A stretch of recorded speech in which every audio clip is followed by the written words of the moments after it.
how God picks people from down. Evidence. That is the evidence of the power of God. Hallelujah. Hallelujah. So picking people from down, giving baby to barren women, giving babies to beyond 45 years, giving babies beyond age. That is the power of his authority. God will show every wise man that he's the one with the beginning. He has no beginning and the end. He starts with you and he ends with you. May his name be glorified. Hallelujah. Hallelujah. Hallelujah. He starts with you and he ends with you. So that's what the Bible shows us. So poor people, he picks them from down. Then the poor people picks them from down. Those who are not known, we make them known. Those who don't know where they are headed, we give them direction. His name be glorified. That's why he is God. He is God. He is omnipotent God. If someone comes and say, I'm omnipotent, so that person is a liar.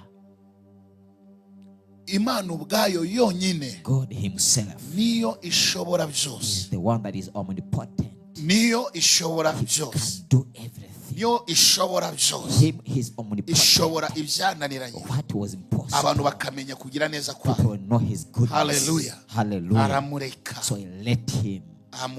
He resigned. Then the angels came to serve him. Then angels, God set them to the intervention level. For the angels are in charge of different duties for people of God. So those different duties, God will show his power through them. Praise be to Jesus. Let them be manifested to you today. Let them be manifested to you today. So if the devil tells you something, tell him, I have nothing for you. Hallelujah. Hallelujah. You have nothing for me and nothing for me. You've never brought me on the earth. You never take me from this earth. So every information. We are here to remind you rights. So citizenship.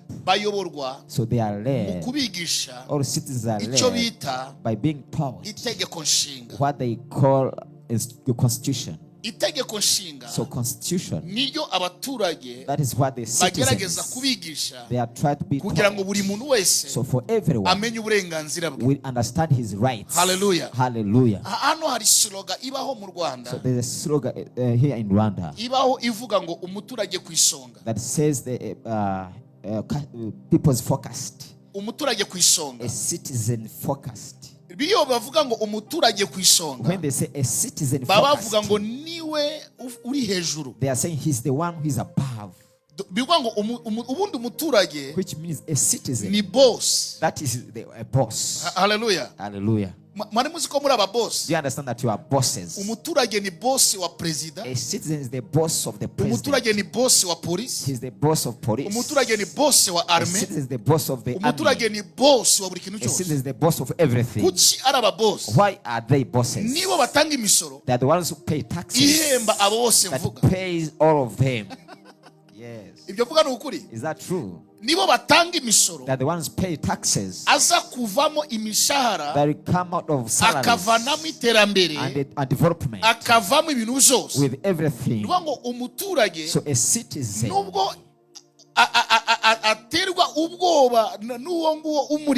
though he is intimidated by his guardian, but if they could say today we are stopping you, they will be in trouble. They will start in trouble. That's why we let everyone understand his rights. From the first point, they will show you how your rights are. That's what they already say.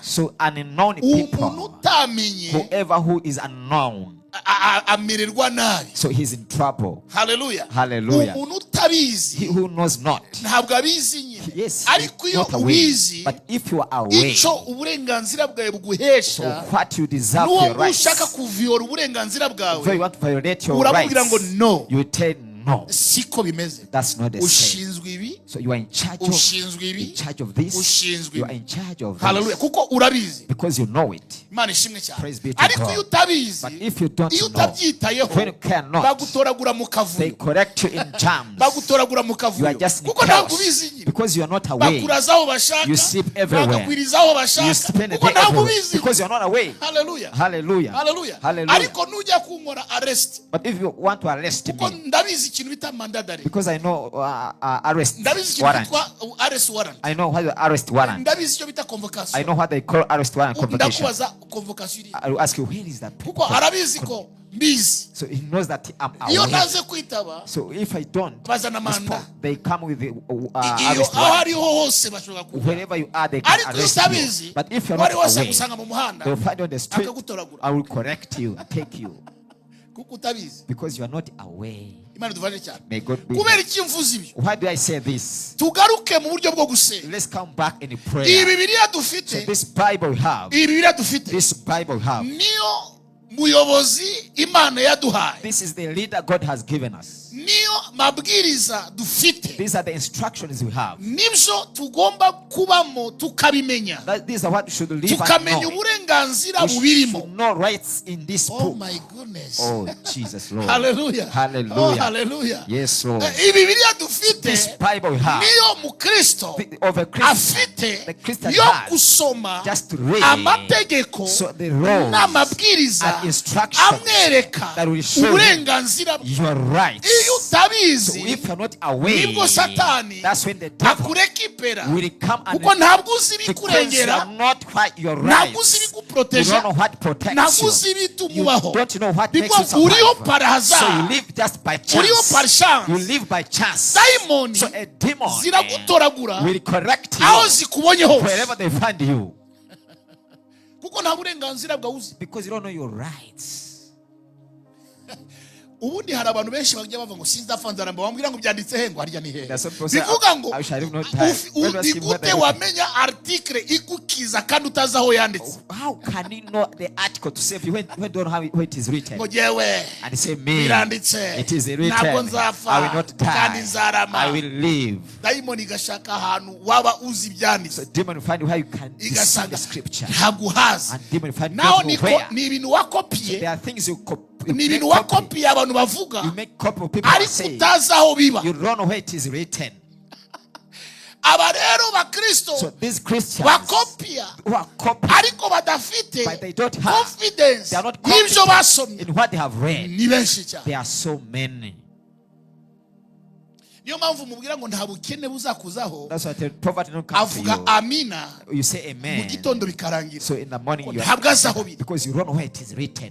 Nzakura indwara muri Or wowe, take away sickness from you. bikarangira. It is ends like that. ejo akumva ko azapfa. Tomorrow you find you Bivuga ngo die. ibyo So yakiriye what you receive, ntacyo bimumariye, it has no, kuko ntabwo azi aho byanditse. because you don't know where it is Kandi written. Satani aprofita, And the devil will benefit. araprofita Will benefit kutamenya kwawe, from your lack of nibyo knowledge. bimuhesha That's what gives you imbaraga ku buzima bwawe. power over your life. Bibiliya iravuga ngo So the Bible nta says, kindi ubwoko bwanjye buzize, my people are perished. nta kindi There is bazize, nothing bazize kutamenya. apart from lack of knowledge, Bivuga ngo which means, kumenya so kwawe you are knowing, nicyo gihombo cya that Satani. is the rules of the devil. Kumenya For kwawe you to know, nicyo gihombo that is cy'abadayimoni. the loss of the Ngo devil. my people So abantu are banje perished. bararimbutse. Nta kindi bazize, So for nothing, bazize just kutamenya. for lack of knowledge. Kutamenya So kwawe you're lacking nicyo of knowledge. Satani That is what the devil abicisha. is just killing you.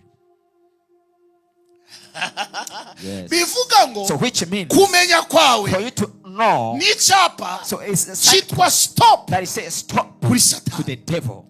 kumenya kwawe, your knowledge, kumenya kwanyu, my knowledge, icyapa that is a cha sign stop that can kuba stop daimoni. the demons. Uyu munsi ni umunsi wo kubohoka. Today is the day of your deliverance. Kwa gatatu So on ni igicaniro Wednesday is the cyo altar kubohoka. of deliverance. Hallelujah. Hallelujah. Iba ari umunsi It is the day wa deliverance. of deliverance. Niyo mpamvu That's why. nshaka ko So I want umenya you may understand mu burenganzira bwawe. your rights. Uyu ni umunsi wa This deliverance. is a day for Ni deliverance. gute waba So delivered? how can you be delivered? Hallelujah. Hallelujah. Icyambere, So number one, kuba delivered kwawe for you to be set free ni ukumenya is to understand aho uburenganzira bwawe butangiriye the starting of your rights naho uburenganzira bwawe burangiriye. and the end of your rights. Icyambere, So number one, zamura amaboko yawe hejuru, raise up your hand. bwira Imana ngo Mana, Tell God, oh God, nyuzuza umwuka wo fill kumenya, me the spirit of nyuzuza understanding. umwuka wo kumenya, Fill me the spirit of nyuzuza knowledge. umwuka wo Fill kumenya, me the spirit of nyuzuza knowledge. umwuka wo kumenya Fill me the spirit mu of izina knowledge. rya Yesu. In the name of Uyu Jesus. munsi ni deliverance. So today is for Wa deliverance. gatatu So on yari Wednesday iterane is a cyo conference kubohoka. for deliverance. Nawe bohoka, So be free. bohoka mu kutamenya, Be free from lack of knowledge. bohoka mu kutamenya, Be free from lack of knowledge. bohoka mu kutamenya. Be free from ignorance. Hallelujah. Hallelujah. Umwana yari kumwe na se, So when a son with his father,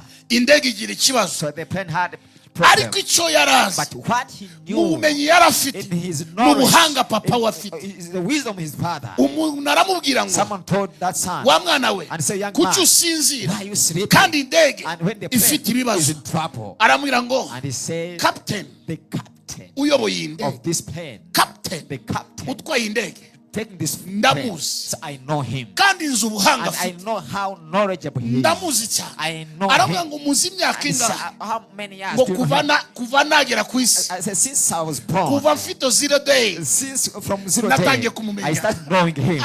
kuva mfite 0 days, Since I was born to 0 natangiye day, I kumumenya. started Kuva knowing him. mfite 0 days, Since my 0 day, natangiye I kumumenya. began to know him. Hallelujah, Hallelujah. hallelujah, Hallelujah. hallelujah. Hallelujah. 0 day, On 0 day. umugabo aramureba, So a man looked at him aramubwira, hello sir, and said, hello sir. don't disturb me again. Ntongere kunderanja. Hallelujah. Hallelujah. Umwana yirose ikiringiti araryama. Then he slept Hari again. abantu ugomba kubwira mu bana, People you can tell your neighbors. don't disturb You again. can tell your neighbor, don't disturb again. Ntukongere kunsakuriza, Don't disturb ntukongere me. kumbwira ibi. Don't disturb. Ntukongere Don't tell me kumbwira this. ibi. Don't tell me this. and Uwo that. nizeye So the one I believe. kuva ntaraba urusoro mu nda ya mama, Since I was my mother's ni umuhanga mu womb, he's gukiza. the wise man to Ntaraba hear. urusoro mu nda ya mama, If I was my mother's womb, ni umuhanga mu he's the gusubiza. wisest man to Ntaraba answer. urusoro mu nda ya If I mama, was my mother's ni womb, umuhanga mu he's the bitangaza. wisest man for Komere miracles. Yesu amashyi So you can menshi. clap for Jesus. Hallelujah. Hallelujah. Turi kumwe ni So umuhanga. he's the wisest Ntaraba man. urusoro mu nda ya Before mama, I was my mother's womb, yari afite mu bitekerezo. he had me in his mind. Ntaragera ku isi, Before I come to this yari planet, afite mu he bitekerezo. had me in his mind. Atarampamagara, Before calling yari me, afite mu he bitekerezo. had me in his mind. Amaze kumpamagara, After calling me, yari afite mu he bitekerezo. had me in his mind. N'uyu munsi wa none Even today, ndacyari mu I'm bitekerezo still in bye. his mind. Abari mu bitekerezo If bye, any man is ndashaka of God, kubabwira ngo I want to tell you, nimuhumure, fear not, nimukomere, be strong, ari kumwe he namwe. is with you. Ayayayayayayayaya. Abafashe ubwo burenganzira bwabo bavuge If you have the amen. rights, you can say amen. Bwira ukwikiye ku ruhande ngo Satani ye kugukubita mu kavuyo, Tell your neighbor, don't allow the devil to strap you with chaos.